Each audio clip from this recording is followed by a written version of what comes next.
그리스도인은 감사하는 사람들입니다.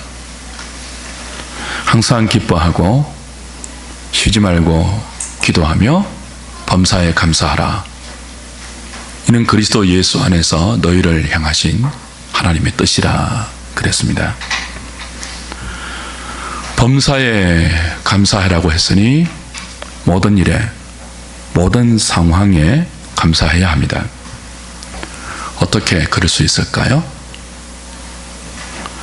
내게 허락된 구원의 은혜가 어떤 은혜이며 그 구원의 은혜가 얼마나 엄청난 혜택과 유익을 내게 미치고 있는지를 생각할 때 우리는 어떤 상황에서도 모든 일에 감사할 수 있는 것이죠. 구원받지 못했다면 절대로 누리지 못하는 유익과 복이 성도들에게 있습니다. 그것이 무엇입니까? 함께 읽은 오늘 본문에서는 생명이라 그럽니다. 하나님의 아들을 믿는 자 안에 자기 증거가 있다 그랬는데 그 증거를, 믿음의 증거를 생명이라 그랬어요.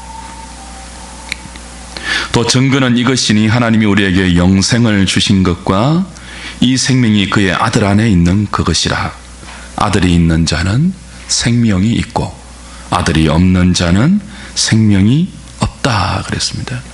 내가 이 편지를 너희에게 쓰는 것은 하나님의 아들의 이름을 믿는 너희에게 영생이 있음을 알게 하기 위해서다 말하고 있죠. 사랑하는 여러분, 하나님의 아들을 믿는 자에게는 그 믿음의 증거가 있습니다. 그 믿음의 증거가 무엇이죠? 생명입니다. 무엇이라고요? 생명이에요. 이 생명은 돈으로 살 수 없습니다. 이 생명은 권력으로도 얻지 못합니다. 어떤 지혜와 능력으로도 구할 수 없는 것이 믿는 자 안에 허락된 생명입니다. 이 생명은 오직 예수 그리스도 안에 있는 자에게만 부어진, 그리고 누릴 수 있는 삼위 하나님의 본질이며 존재 양식입니다. 생명은 목숨과 다릅니다. 목숨은 코끝에 호흡하는 호흡의 힘으로 살아가는 그 무엇이죠? 호흡의 힘으로 살아있는 상태, 목숨입니다. 근데 이 목숨은 동물에게도 있습니다. 짐승도 코끝으로 호흡하고 목숨을 부지하고 살죠.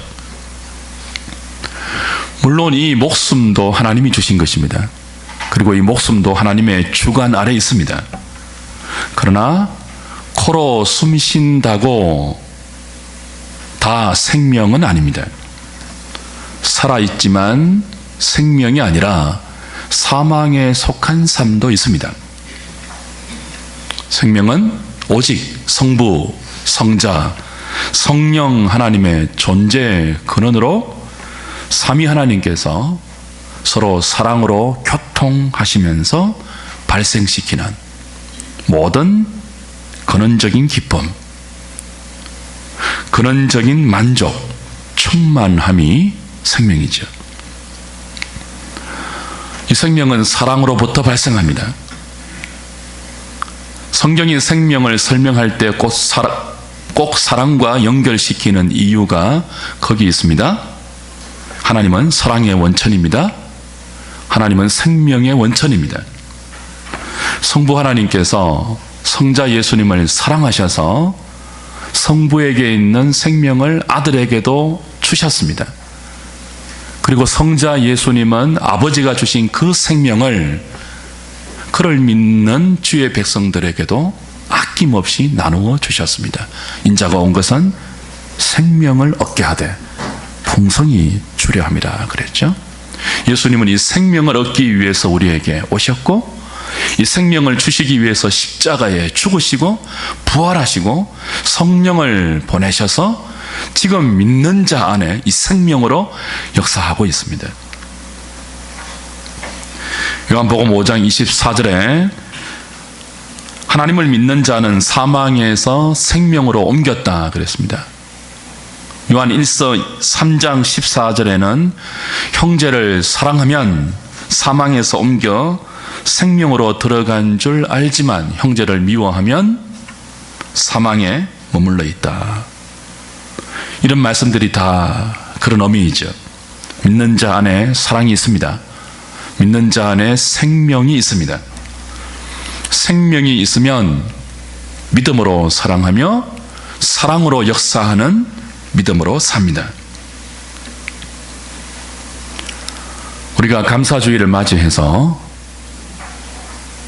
돈으로 살 수 없는 이 생명, 권력으로 구할 수 없고 세상의 그 어떤 지혜와 능력으로도 획득할 수 없는 이 생명이, 하나님의 생명이 하늘의 선물로 우리에게 주어져 있음을 확인하시고 그것으로 인해 범사에 감사하는 감사를 회복하는 오늘 저와 여러분 될 수 있기를 바랍니다. 에베소서 2장 1절, 2절, 3절을 보시면 하나님의 생명이 우리 안에 없을 때 이 생명이 있기 전 허물과 죄로 죽어 있던 사람들이 어떻게 사는지를 이렇게 설명해요. 에베소서 2장 1절, 2절, 3절을 보십시오. 자막이 띄워져도 성경을 찾으시는 것이 훨씬 좋습니다. 그 수고를 하실 때 말씀이 우리 안에 더 깊이 들어와요. 신약성경 311페이지 에베소서 2장 1절, 2절, 3절. 그는 허물과 죄로 죽었던 너희를 살리셨도다. 그때에, 허물과 죄로 죽었던 그때에, 그 뜻입니다. 그때에 너희는 그 가운데서 행하여 이 세상 풍조를 따르고 공중의 권세 잡은 자를 따랐으니 곧 지금 불순종의 아들들 가운데서 역사하는 영이라. 전에는 우리도 다 그 가운데서 우리 육체의 욕심을 따라 지내며 육체와 마음에 원하는 것을 하여 다른 이들과 같이 본질상 진노의 자녀이었더니. 우리 안에 하나님의 생명이 들어오기 전에, 그래서 우리 안에 믿음이 생기기 전에 다 이렇게 살았습니다. 성경은 모든 자연인이 이렇게 산다고 이야기합니다. 구원의 은혜가 임하기 전에 모든 자연인은 이렇게 삽니다.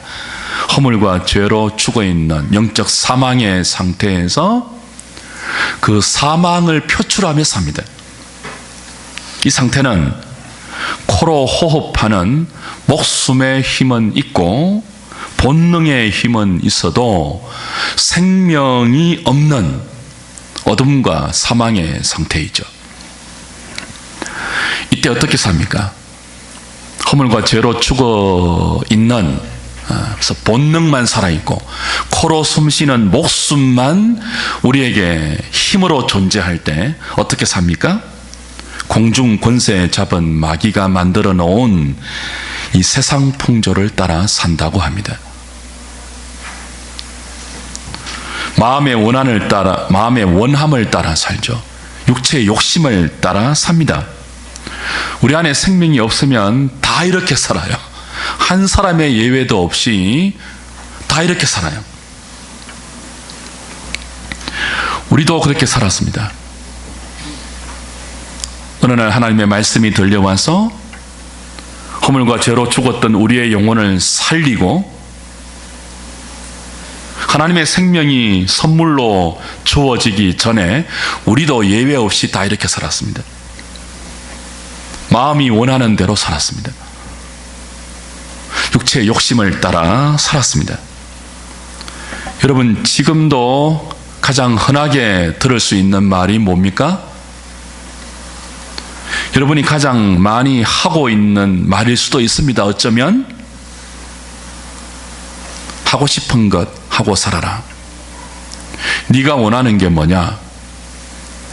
네가 원하는 것을 찾고 그 원하는 것을 원하는 대로 사는 것이 행복이다. 주변에서 가장 많이 들을 수 있는 말이죠. 어쩌면 여러분이 여러분의 자녀들에게 가장 많이 가르치고 있는 가치관일지 모르겠어요. 그런데 성경은 그런 정신, 그런 가치관, 마음이 원하는 대로 사는 것, 그것을 세상 풍조라 그럽니다. 이 세상 풍조는 누가 만들었다고요?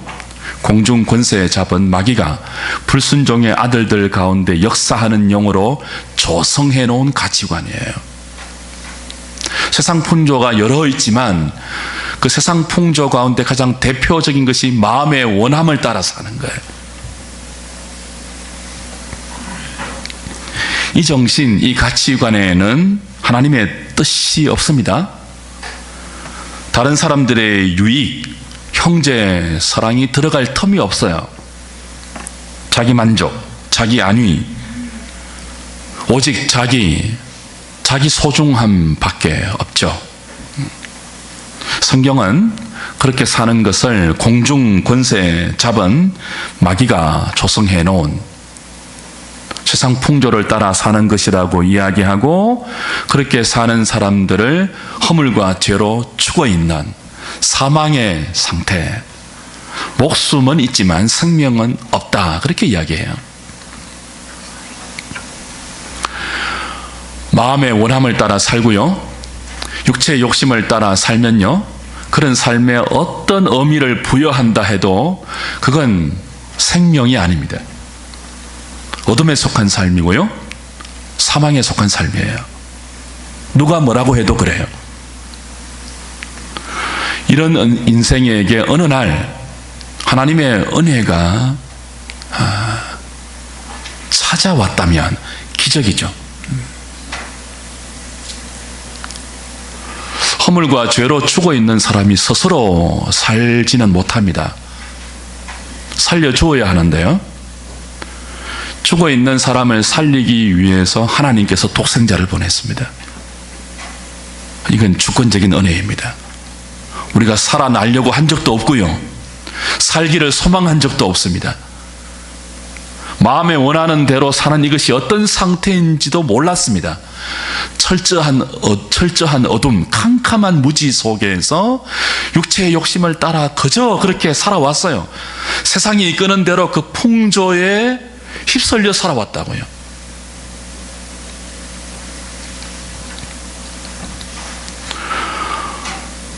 이런 인생에게 하나님의 생명이 선물로 주어졌다면 기적 중에 기적이고 은혜 중에 은혜이며 복 중에 복을 받은 거예요. 아까 우리 집사님 기도하실 때 그런 기도하셨죠. 하늘에 속한 모든 신령한 복을 받은 것입니다.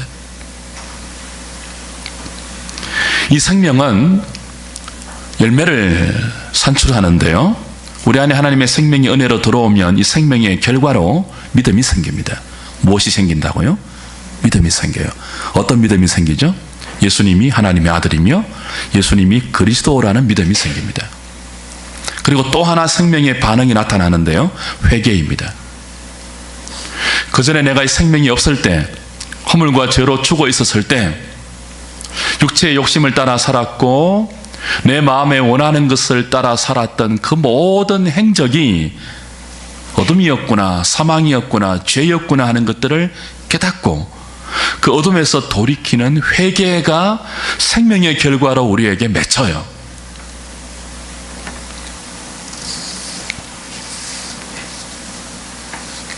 여러분에게 예수님을 믿는 믿음이 있고 그 믿음과 더불어 회개하는 삶을 살고 계시다면 생명이 있는 것입니다. 돈 주고 못 사는 너무나 놀랍고 귀한 생명이 있는 거예요.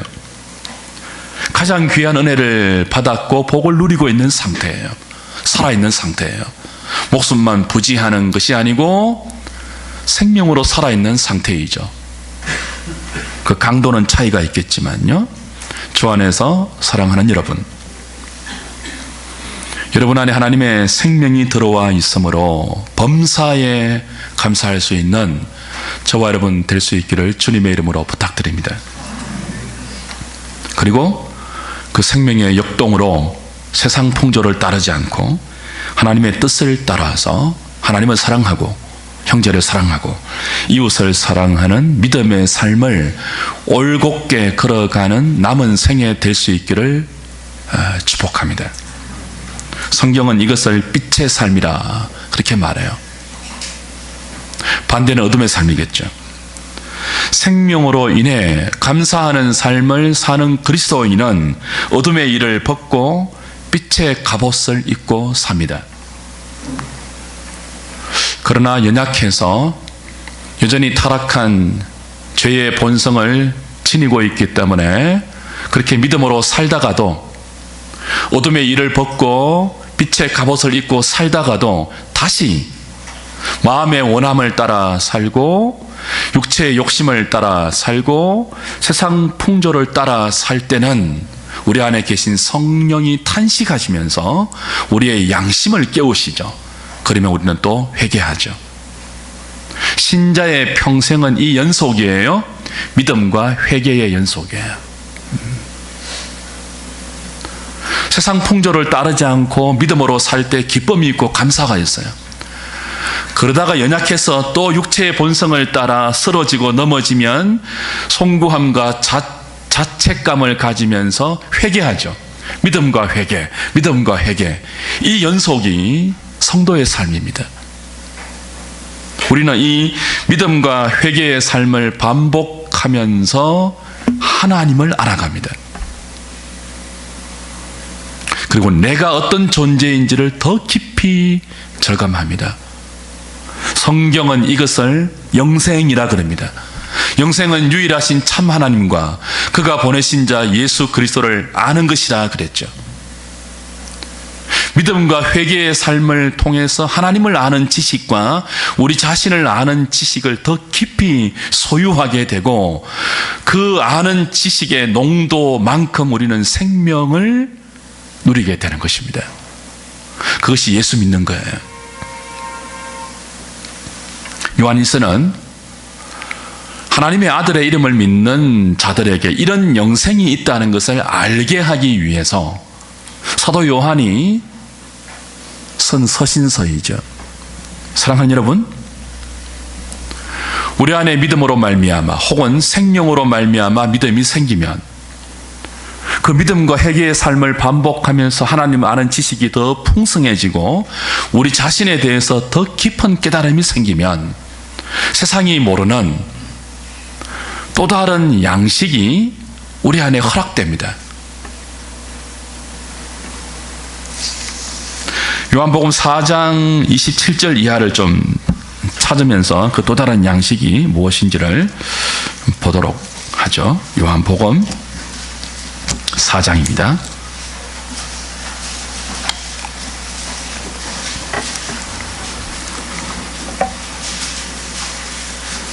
(27절부터) 35절까지 보겠습니다.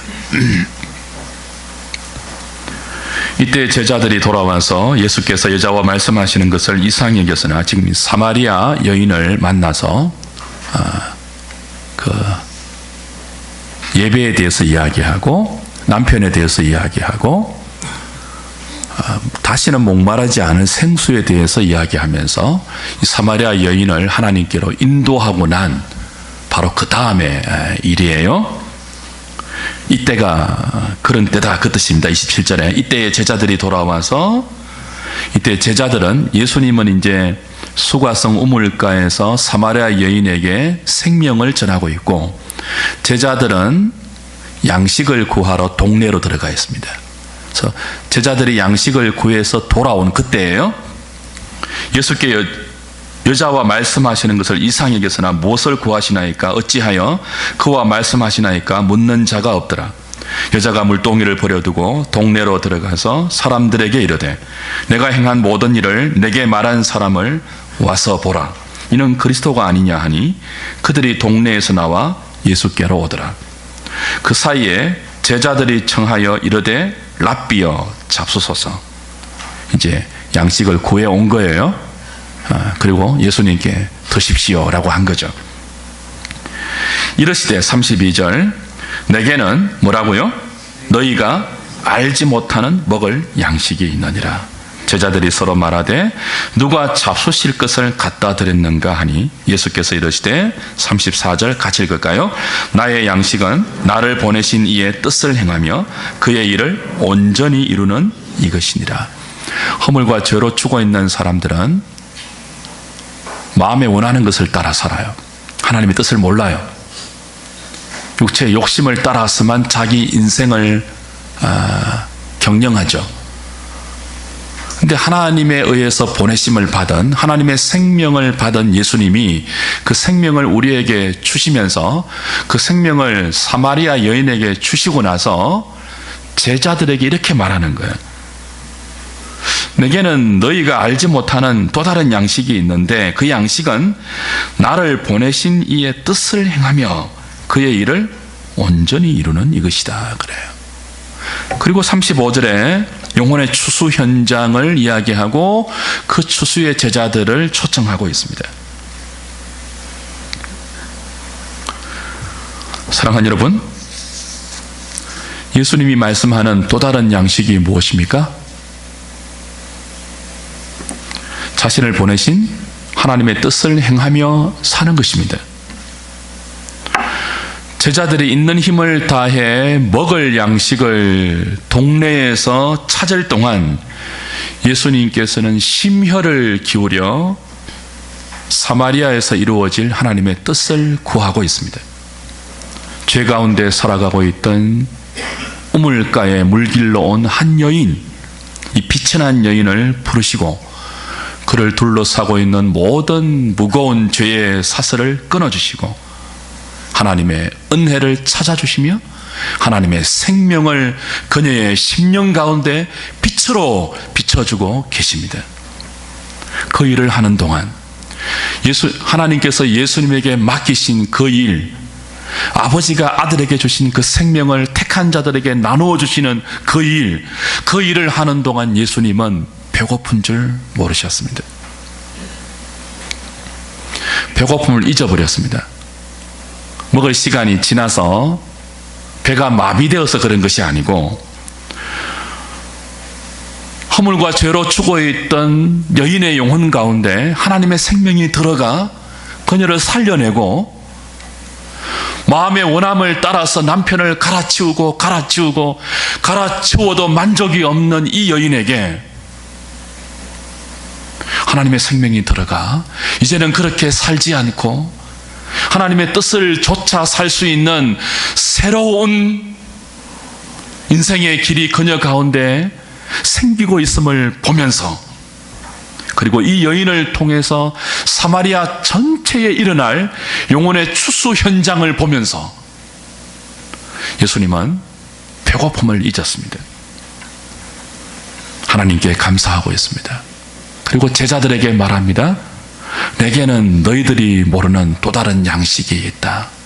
나는 지금 이 양식을 먹으면서 육신의 배고픔을 잊고 있다. 이 양식은 아버지가 나에게 맡기신 그 뜻을 행하는 것이다.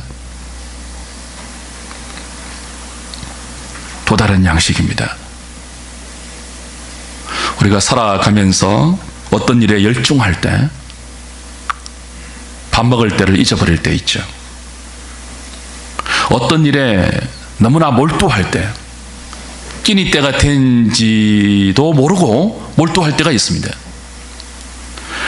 여러분, 그때는 밥을 먹지 않아도 얼마든지 살 것 같지 않았습니까? 그런 때 없습니까? 한 번도 그런 적이 없어요? 있다고 좀 표정해 주세요. 그때는 이게 생명이 아니라 할지라도 다른 사람이 모르는 나만의 의미, 만족, 기쁨이 생기지 않던가요?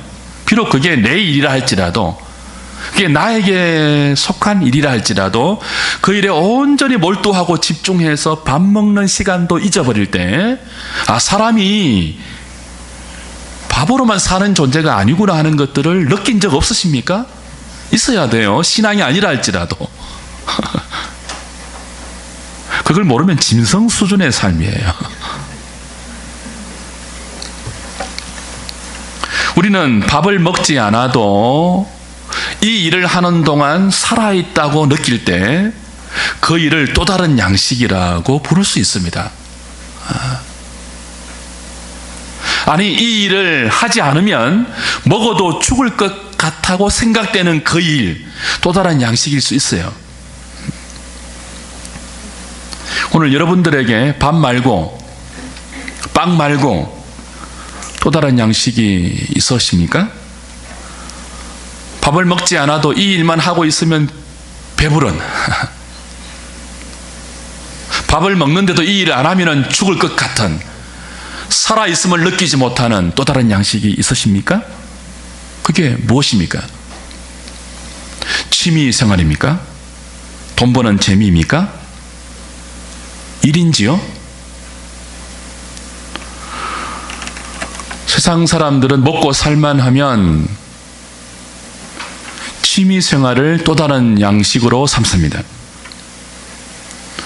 왜 돈을 법니까? 라고 물으면 취미생활 즐기기 위해서라고 답하죠. 또 밥은 안 먹어도 통장에 돈만 들어오면 배부르다는 사람이 있습니다. 또 어떤 사람은 오직 일하기 위해서 태어난 것 같은 일 중독에 걸린 사람들도 있습니다.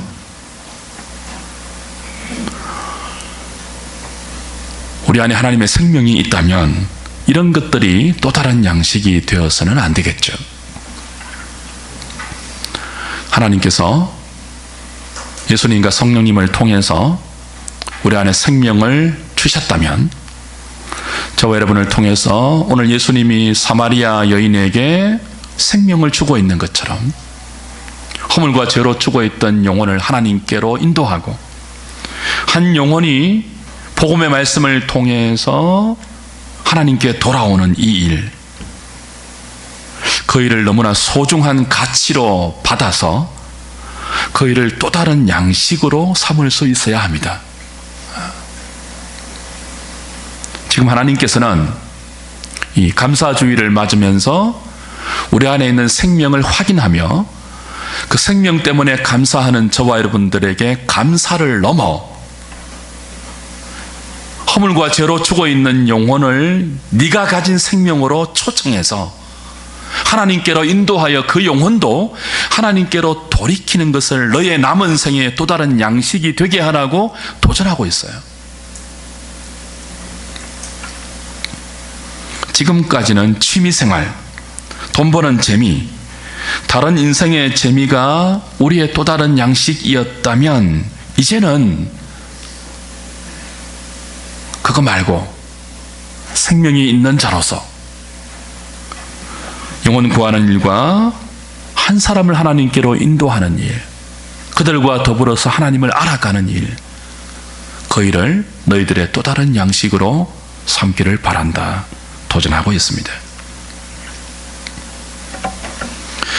그래서 예수님은 이 영혼의 추수 현장에 당신의 기쁨, 당신의 또 다른 양식을 제자들에게 알려주시면서 제자들에게도 이 또 다른 양식이 그들의 남은 생애의 원동력이 될 수 있도록 추수 현장에 초대하고 있어요. 요한복음 4장 35절 다시 보십시오. 너희는 넉 달이 지나야 추수할 때가 이르겠다 하지 아니하느냐.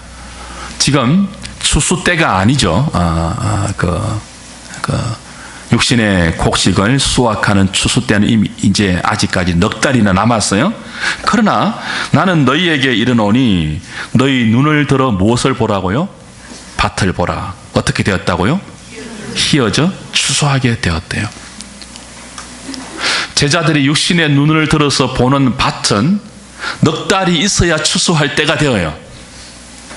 그런데 예수님께서 제자들에게 보라고 하시는 밭은 또 다른 밭이죠. 어떤 밭이에요? 영혼의 추수가 일어나고 있는 영혼의 밭이에요. 이미 이 영혼의 밭에는 추수 때가 되어서 사마리아 여인을 필두로 하여 물동이를 버려두고, 예수님 만나서 물동이를 버려두고 마을로 돌아가 내가 그리스도를 만났다. 그 생명을 전한 이 여인을 통해서 하나님께로 돌아올, 허물과 죄로 죽어있는 영혼 가운데 하나님의 생명의 역사가 일어나는 그 영혼의 추수 현장이 제자들 눈앞에 휘어져 기다리고 있다는 것입니다. 그 영혼을 추수하는 일이 너희들의 또 다른 양식이 되어야 한다. 밭을 보라, 추수 현장에 나와 함께하자 초대하고 있는 것이죠. 사랑하는 여러분, 농사에서 가장 농부들이 기쁨을 느낄 때가 언제일까요? 퇴비를 마련할 때일까요? 씨를 뿌릴 때일까요? 김을 멜 때일까요? 아니죠? 언제입니까? 추수할 때죠. 농부의 모든 수고는 추수를 바라는 수고입니다. 농부의 모든 고생은 추수하기 위한 고생입니다. 그래서 모든 수고와 고생이 한순간의 기쁨과 감사로 바뀌는 것이 추수의 현장이에요. 지금 예수님은 제자들에게 육신의 추수의 기쁨을 넘어서는 가장 보람있고 가장 기쁨이 있는 영혼의 추수 현장에 제자들을 초청해서 너희 안에 생명이 있다면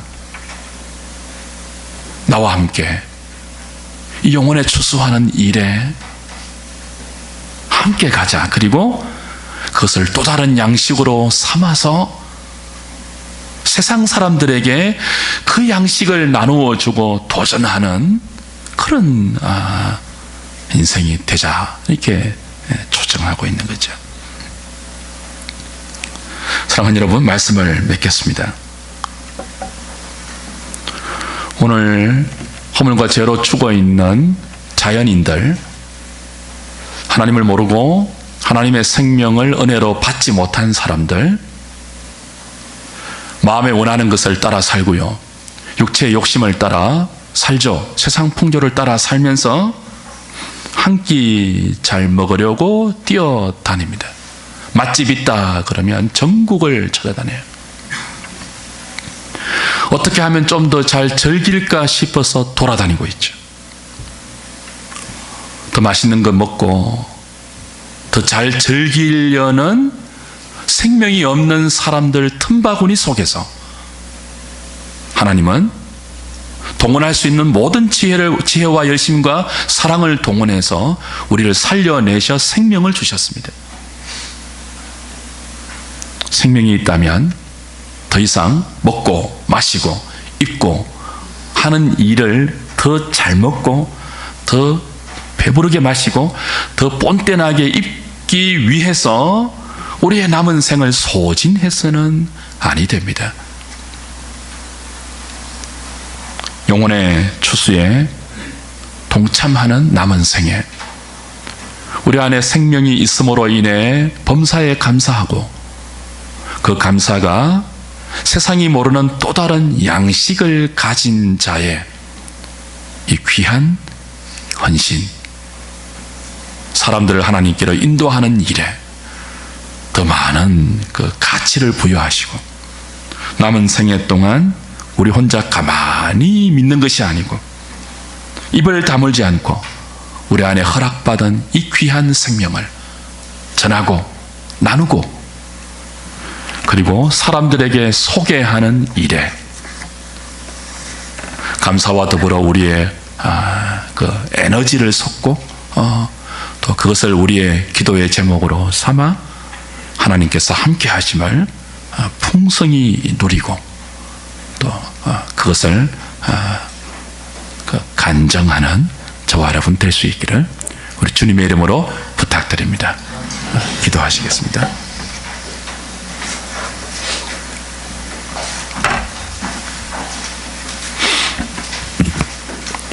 하나님 감사합니다.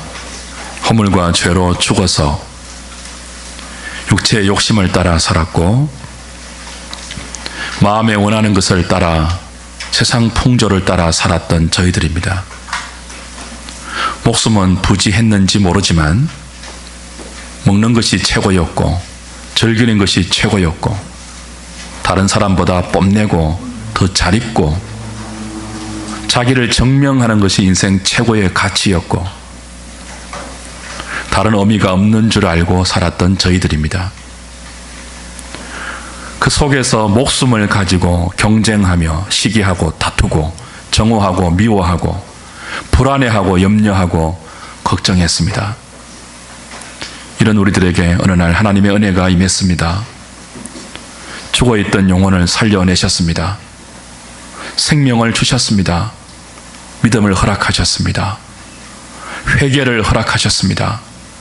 믿음과 회개의 삶을 반복하면서 하나님이 어떤 분인지를 알게 하셨고 우리가 얼마나 철저한 죄인인지를 깨닫게 하셨습니다. 영생을 주셨습니다. 또 다른 양식을 허락해 주셨습니다.